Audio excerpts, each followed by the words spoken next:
आप थोड़ी देर के लिए अपनी आंखें बंद कीजिए और कल्पना कीजिए आप एक ऐसे इंसान हैं जो कि हादसे का शिकार हो जाते हैं, जिसमें आप दुनिया के सबसे बड़े समुद्र यानी कि प्रशांत महासागर पैसिफिक ओशन जो कि 165 मिलियन स्क्वायर किलोमीटर में फैला हुआ है, उसमें आप एक नाव के साथ में गुम हो जाते हैं। और इतने विशाल महासागर में आपका अपना कोई नहीं है, और ना तो आपके पास में खाने के लिए खाना है और ना ही पीने के लिए पानी। और समुद्र का पानी आप पी नहीं सकते क्योंकि वो बहुत ज़्यादा खारा है। और वापस जाने के लिए आपके पास में कोई साधन नहीं है। आपको नहीं पता है कि आप समुद्र में किस जगह पर हो और आपको कहाँ जाना है। कई सारे बड़े बड़े जहाज आपके नज़दीक से गुजरे, लेकिन उनमें से किसी की भी नज़र आप पर नहीं पड़ी। आप सिर्फ एक उम्मीद पट्टी क्योंकि कोई आएगा जो कि मुझे यहाँ से निकाल करके ले जाएगा, लेकिन वहाँ पर कोई नहीं आता। आप अपनी आंखें खोल सकते हैं और भगवान का शुक्रिया अदा कीजिए कि ये सिर्फ एक इमेजिनेशन थी। लेकिन आज जो कहानी मैं आपको सुनाने वाला हूँ वो कोई इमेजिनेशन नहीं बल्कि एक रियल लाइफ स्टोरी है। और इस कहानी को सुनने के बाद में आपके रोंगटे खड़े हो जाएंगे। और ये कहानी है जो सेल्वाडोर एल्वरेंगा की, जो कि एक बहुत ही अच्छा मछुआरा था।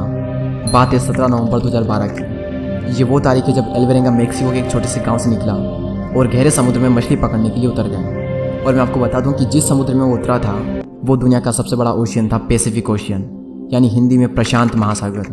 और ये महासागर इतना बड़ा है कि इस पृथ्वी पर जितनी भी ज़मीन, रेगिस्तान, बर्फ, नदी, तालाब, झरने जितना भी है, इन सबको अगर मिला भी दिया जाए तो भी वो इस महासागर की बराबरी नहीं कर सकते। उस वक्त एल्वरेंगा के साथ में उसका एक दोस्त भी था। और एल्वरेंगा का प्लान था कि वो 30 घंटे तक मछली पकड़ने के लिए निकलेंगे। और उसके हिसाब से उन्होंने अपने लिए खाना और पानी लिया था, लेकिन किस्मत को कुछ और ही मंजूर था। थोड़ी देर तक तो सब कुछ प्लान के अनुसार ही चला, लेकिन तभी एक खतरनाक तूफान ने दस्तक दी। शुरुआत में हल्की हल्की हवाएं चल रही थी और थोड़ी थोड़ी बारिश हो रही थी, लेकिन एल्वरेंगा ने उसे इग्नोर किया और आगे बढ़ता चला गया। लेकिन एल्वरेंगा को क्या पता था कि ये रिस्क उसे कितना भारी पड़ेगा।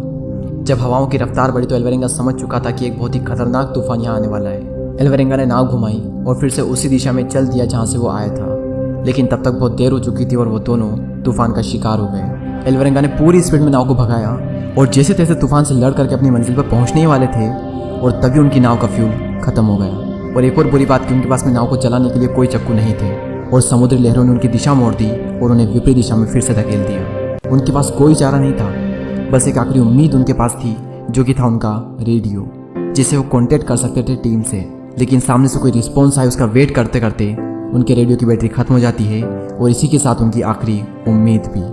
उन्हें अब नहीं पता कि उनकी मंजिल अब किस दिशा में है, और अब वो अपनी मंजिल से 400 किलोमीटर दूर आ चुके हैं। समुद्र इतना बड़ा, उनकी नाव इतनी छोटी कि रेस्क्यू टीम भी उन्हें ठीक से नहीं ढूंढ पाई। बुरे में और बुरा उनके साथ में ये हुआ कि वो जितना भी खाना पानी अपने साथ में लाए थे और जितनी भी मछलियाँ उन्होंने पकड़ी थी, वो सब कुछ उन्होंने समुद्र में फेंक दिया था, जिससे कि नाव जो है वो स्पीड में चल सके। भूख से उनका हाल बेहाल हो चुका था, और हालात उन्हें उनसे वो करवाया जो कि वो सपने में भी नहीं करना चाहते थे। अपनी भूख को मिटाने के लिए उन्होंने अपने हाथों से समुद्री जानवरों को पकड़ा, और उन जानवरों को उन्हें कच्चा ही खाना पड़ा। और अपनी प्यास बुझाने के लिए बारिश का पानी पीते थे। लेकिन जब बारिश का नामो निशान दूर दूर तक नहीं होता था, तब आप मानेंगे नहीं, उन्होंने जानवरों का खून और अपना पेशाब पिया। मेंटली उन पर कितना टॉर्चर हो रहा था, हम सबके लिए ये इमेजिन करना भी मुश्किल है। और जैसे तैसे उन्होंने 4 महीने गुजारे, लेकिन एल्वरेंगा का जो साथी था वो इस टॉर्चर को बर्दाश्त नहीं कर सका और उसकी मौत हो गई। अब एल्वरेंगा अकेला पड़ गया। उसके साथ में बात करने के लिए कोई नहीं था। वो अकेला ही संघर्ष कर रहा था। एक एक दिन काटना उसके लिए मुश्किल हो रहा था। करने के लिए कोई काम नहीं था। एक जगह बैठे बैठे बॉडी खराब हो रही थी। रात में वो तारों को देखता रहता और सोचता काश यहाँ पर कोई आए और मुझे यहाँ से निकाल करके ले जाए, लेकिन वहाँ पर कोई नहीं आया। 6 महीने गुजर गए थे और अब एल्वरेंगा पैसिफिक ओशन, जो कि दुनिया का सबसे बड़ा महासागर है, उसके बीचों बीच जाकर पहुँच गया। उसे नहीं पता था कि वो कहाँ पर है और उसके साथ में कब क्या होगा, और वो भी अपनी जीने की उम्मीद लगभग खो चुका था। लेकिन एक दिन उसे एक बड़ी शिप दिखाई दी, लेकिन छोटी नाव और फायर गन ना होने की वजह से वो शिप वाले उस नाव को नहीं देख पाए। एल्वरेंगा ने खूब आवाज़ें दी, खूब हाथ दिखाया, लेकिन किसी की नज़र उस पर नहीं पड़ी, और 6 महीनों बाद मिली एक उम्मीद भी फिर से मर गई। एल्वरेंगा के सर से ऊपर से भी कई सारे हवाई जहाज गुजरे, लेकिन उन्हें सिग्नल देने के लिए एल्वरेंगा के पास में कुछ नहीं था। अब एल्वरेंगा अपने गाँव से 10,000 किलोमीटर की दूरी पर था। उसने पूरी तरह से खुद को भगवान के भरोसे छोड़ दिया। टाइम के साथ में उसके पास से कई सारे जहाज गुजरे। समय के साथ में उसने कई सारे जहाज़ों की चहलकदमी महसूस की, लेकिन उसकी मदद के लिए कोई आगे नहीं आया। एल्वरेंगा मरा तो नहीं था, लेकिन उसकी हालत जो थी वो किसी मरे हुए इंसान से कम नहीं थी। वो तो एल्वरेंगा के जीने की चाहत ही थी, जिसकी वजह से एल्वरेंगा 400 दिनों तक इतना टॉर्चर सहने के बावजूद भी जिंदा रहा। और एल्वरेंगा ने ऐसे में एक वर्ल्ड रिकॉर्ड बना लिया था, जो कि इस पूरी दुनिया में चाह कर भी कोई भी बनाने की सोचेगा तक नहीं। बिना किसी सोर्स के अकेले समुद्र में 400 दिन तक रहना।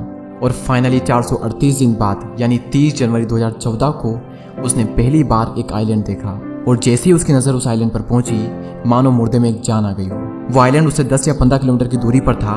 उसने अपनी पूरी जान लगा दी और नाव को उस आइलैंड तक ले गया। और वो तो शुक्र हो कि उसे ये आइलैंड दिख गया, वरना इसके बाद जो आइलैंड आने वाला था वो लगभग 5000 किलोमीटर दूर था। वो जैसे ही आइलैंड पर पहुंचा, 438 दिन बाद उसने पहली बार ज़मीन पर कदम रखा। लेकिन इतने दिनों तक एक जगह बैठे रहने की वजह से वो ठीक से चल नहीं पा रहा था। उसकी आंखों की रोशनी भी बहुत ही कम हो गई। उसने आइलैंड पर कदम रखे और रेंग कर थोड़ा आगे बढ़ गया, क्योंकि उसे उस समुद्र से मानो नफरत सी हो गई थी और वो वहाँ पर बेहोश हो गया। और जब उसे होश आया तो उसने अपने पास में आइलैंड के लोकल गार्ड को पाया। गार्ड ने तुरंत ही टीम से कॉन्टेक्ट किया और उन्हें एल्वेरेंगा के बारे में बताया। एल्वेरेंगा को अपने देश वापस भेज दिया गया। एल्वेरेंगा जब वापस अपने परिवार के पास में पहुंचा तो सभी की आंखें खुली की खुली रह गई, क्योंकि सब ये मान चुके थे कि एल्वेरेंगा अब इस दुनिया में नहीं रहा। और सबसे ज़्यादा खुशी एल्वेरेंगा के माता पिता और 14 साल की उसकी एक बच्ची जिसका नाम फातिमा था उसको हुई। तो ये थी एक ऐसे इंसान की कहानी जो कि 400 से भी ज़्यादा दिनों तक एक समुद्र में अपनी हिम्मत के दम पर रहा। क्या सीखने को मिलता है इस कहानी से कि एक इंसान क्या कुछ नहीं कर सकता। कुछ भी ना होने के बावजूद भी उसने 400 दिन गुजार लिए, और वो भी ऐसे में जब उसके पास में कुछ नहीं था, ना खाना ना पानी, ना ही ठंड गर्मी से बचने के लिए कोई साधन नहीं था। क्योंकि जब इंसान के अंदर चाहत होती है ना कुछ करने की, तब हालात चाहे कितने भी बुरे क्यों ना हो, वो इंसान को नहीं हरा सकते।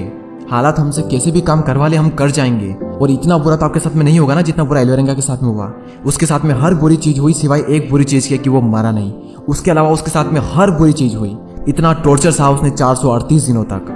तो हालात चाहे कैसे भी क्यों ना हो, एक बार इस कहानी को याद कर लेना और तब पता चल जाएगा कि तुम्हारे हालात कितने गुना अच्छे हैं। तुम सिर्फ अपनी ही वजह से रुके हुए हो। ये रियल लाइफ स्टोरी अगर पसंद आई हो तो शेयर करना ना भूलें।